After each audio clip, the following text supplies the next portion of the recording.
Sometimes in football there is no need for a team talk to fire up the players.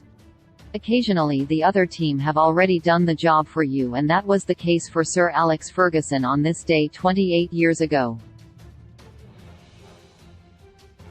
United opened their March schedule with a home game against Ipswich Town, with the Reds 3 points behind league leaders Blackburn Rovers and without talisman Eric Cantona, who was 5 weeks into a lengthy ban for attacking a Crystal Palace fan at Selhurst Park. They left M16 with a record-breaking 9-0 win under their belts, their biggest league win in 103 years and still the joint biggest winning margin in Premier League history. Andy Cole scored 5 and remains one of just a few Premier League players to do so. In hindsight, a dominant performance from Ferguson's side was on the cards. Ipswich had won just 6 league games all season and were rooted to the bottom of the table, while United were vying for the Premier League title. Cole had only joined from Newcastle United a few months prior but was already in the goals, netting against both Aston Villa and Manchester City in the previous month. One of the Tractor Boys' few wins that campaign came at home to the Reds, with John Lyall guiding his side to an unlikely 3-2 victory before being dismissed later that season. Ferguson's men felt a little aggrieved after the defeat, with the home side celebrating a touch too enthusiastically for Brian McClure's liking. "It always stuck with me that Sir Matt Busby once said, 'You have to be humble and gracious in defeat or victory,' and Ipswich were not on that day," the former United man said. They were delighted to win, of course, but they were more than exuberant in their celebrations, so that stuck a bit.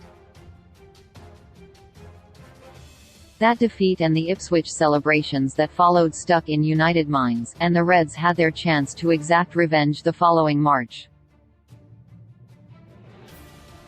Roy Keane had the home side in the lead inside 15 minutes, and Cole netted twice before half-time to send the Reds into the break 3-0 up.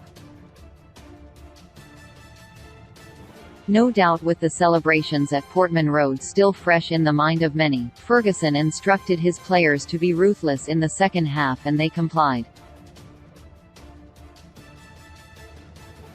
Cole made it 4 on 53 minutes and Mark Hughes added another 120 seconds later. It was 6 by the time an hour had passed. Cole had ample time to take his personal tally to 5, with Hughes grabbing a second and Paul Ince chipping in to pile on the embarrassment. After the humiliation was complete, Ferguson praised the performance as a once-in-a-lifetime display. "I have never seen us score more than 5 goals at Old Trafford," the Scot said. "The most important aspect was the passion, the passing and the movement. It was magnificent.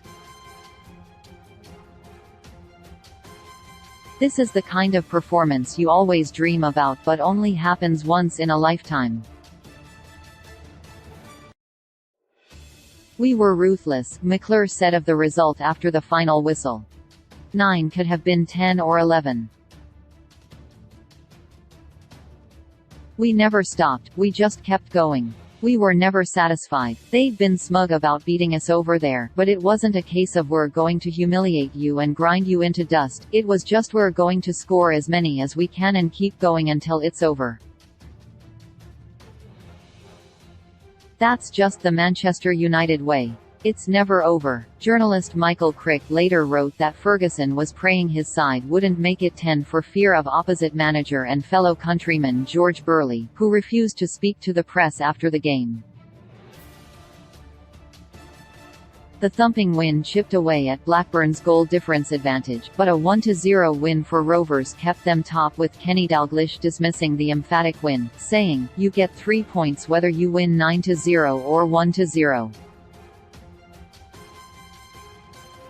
That much is true, and despite going top briefly the following week with a 1-0 win at Wimbledon, a draw against Tottenham and defeat at Liverpool left Ferguson's side second, where they would stay for the rest of the season. But the result remains etched into United history and, speaking long after his time in M16, Cole admitted he is still asked about his 5-goal haul. "I was on holiday 2 years ago in Barbados with my family and I half recognized a man looking at me," he recalled. It was Craig Forrest, the Ipswich goalkeeper that day. "He introduced me to his wife as the man who made his life a misery.